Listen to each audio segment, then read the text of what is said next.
Okay, so I'm back. So now we're going to take our Frayer model. Now remember, the paper has already been folded for you.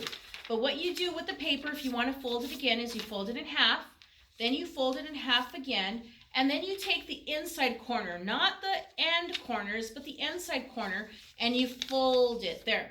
Now, when you open up your Frayer model, it's going to look like this.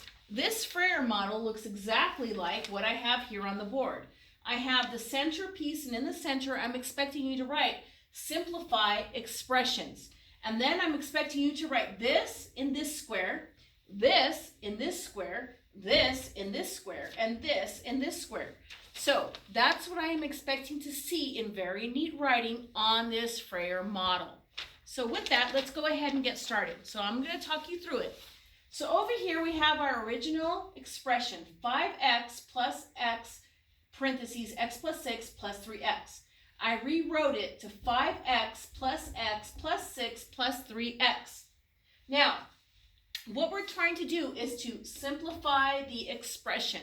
So when I come down here, I took this 5x plus 3x, and that actually equals 6x. 5x plus 3x equals 6x.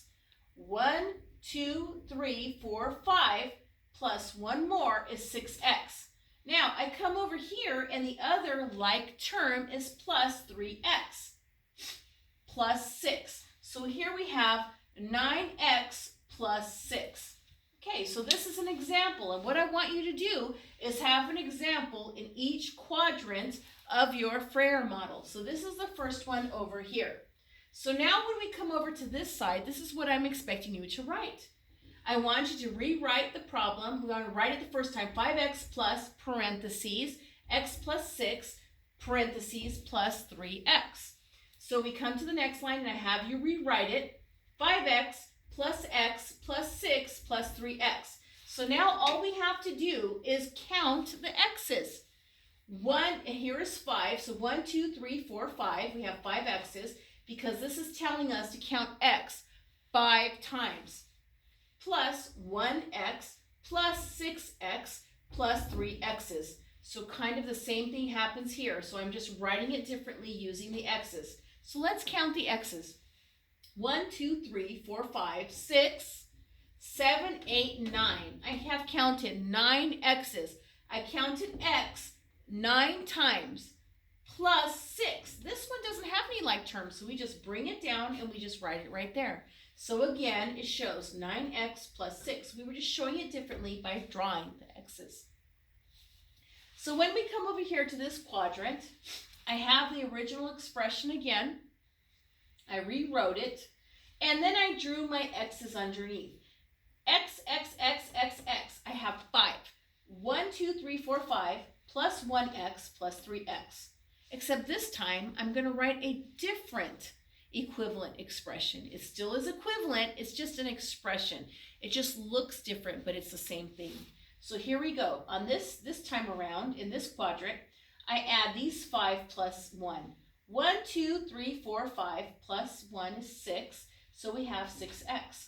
Then I brought down plus 6, and then I brought down 1, 2, 3 x's. So this here is an equivalent, it's an equivalent expression.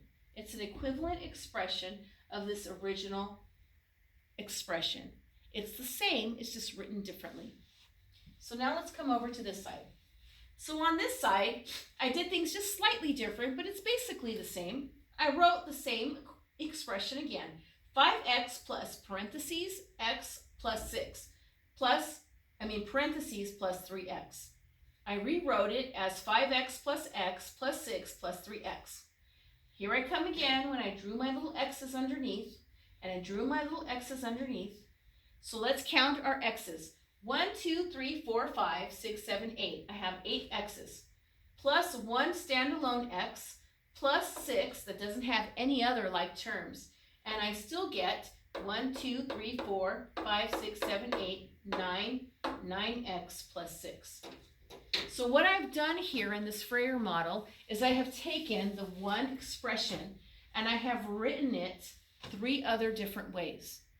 I want you to see that you can take one expression and you can figure out what other equivalent expressions exist. And that goes back to our original essential question. How can you use properties of operations to generate equivalent expressions? These are the properties of operations: addition, subtraction, multiplication, division. How did we do that? And in this particular example, we only had to use addition. We really didn't have to multiply, we didn't have to divide, and we didn't have to subtract. So what I'm expecting is on your Freyer model, it's going to look exactly like this. It's going to have simplified expressions right in the center, written neatly. It's going to have all of this information right here. It's going to have all of this information right here. It's going to have all of this information right here. And it's going to have all of this information right here. So that is what I am expecting to happen while I am gone. Now, I'm asking you to please do your best job and please use neat penmanship. And for science class, you guys are going to be working on a different article and you're going to be marking the text. So in science, you're going to be looking at the picture and completing the I notice statement, completing the I wonder statement. You're going to number your paragraphs and you're going to circle key words. So I'm hoping that you will do that so that you can actually write a paragraph using our Step Up to Writing graphic organizer on the article. So anyways, make sure that you do that, and I'm going to write the keywords somewhere, and I'm going to leave that listed here so that will be helpful to you. So please do what you're supposed to do. I want to come back. I want everybody to have a chip party on Monday, so please behave appropriately. Thank you so much, and I'll see you soon. Bye.